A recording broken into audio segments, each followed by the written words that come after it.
好，非常感谢仁波切。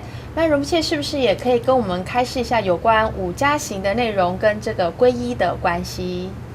好，好，讲到五加行的话，那就也有点那个，刚刚你问的跟这个有点不一样，因为你刚刚问的就是皈依的方面。那么皈依的方面来说的，就是一开始接触的一个弟子来说的，就是从皈依开始。那在五加行来说的，也是有怎么说呢？有点不一样。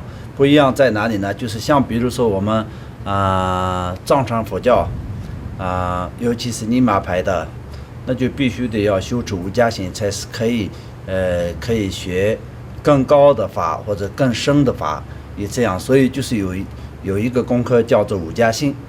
那么在这个五加行跟皈依方面来说的，也是有关系的。五加行的第一个功课就是皈依，然后皈依的方面来说的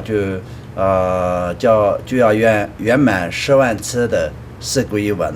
那么第二个就是圆满10万次的八心文，第三个就是圆满10万次的金刚萨埵的百字明，第四个是圆满10万次的那个供曼达，然后第五个方面就是圆满10万次的做大礼拜或者是做礼拜。所以就是要有圆满这样的5种，每一个都是要10万次，所以就是合计起来就是有50万，所以这个叫做五加行。那么这为什么说五加行呢？因为这个来说的就是谦信，修持大圆满法的谦信。那么在修持大圆满法为什么需要这些谦信呢？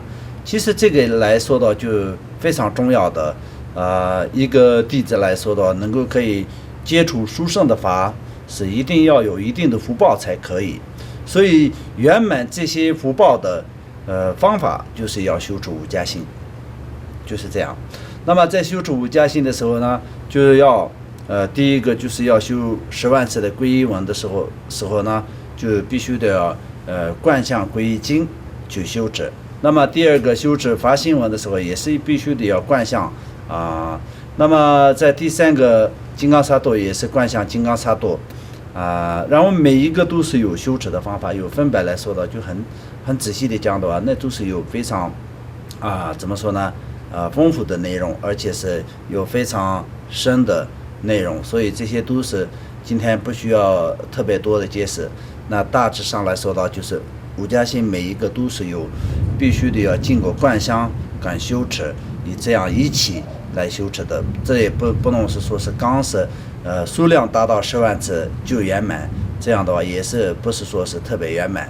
那就是真正的要圆满的话，就数量跟质量都要达到才是可以的。对，好，我们非常谢谢仁波切，也谢谢博章。那因为今天仁波切有提到这些皈依还有五加行还有观想，是不是现在也请仁波切为我们这边所有刚刚开始学佛的佛弟子做个祝福或是祈福？好，我们一起前面已经有做了很多那个佛法上面的讨论，所以我们就是圆满3种殊胜圆满的缘故，我们就最后做一个回向。所南多耶当切随波尼托尼尼波扎那邦谢金谢嘎南切瓦朗出快四本错林若干卓瓦修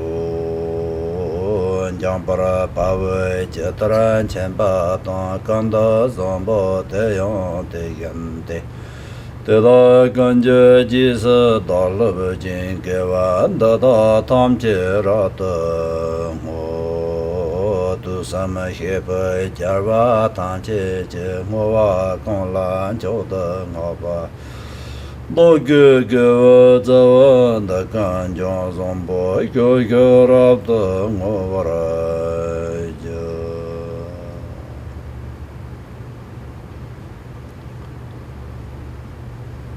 好，谢谢大家。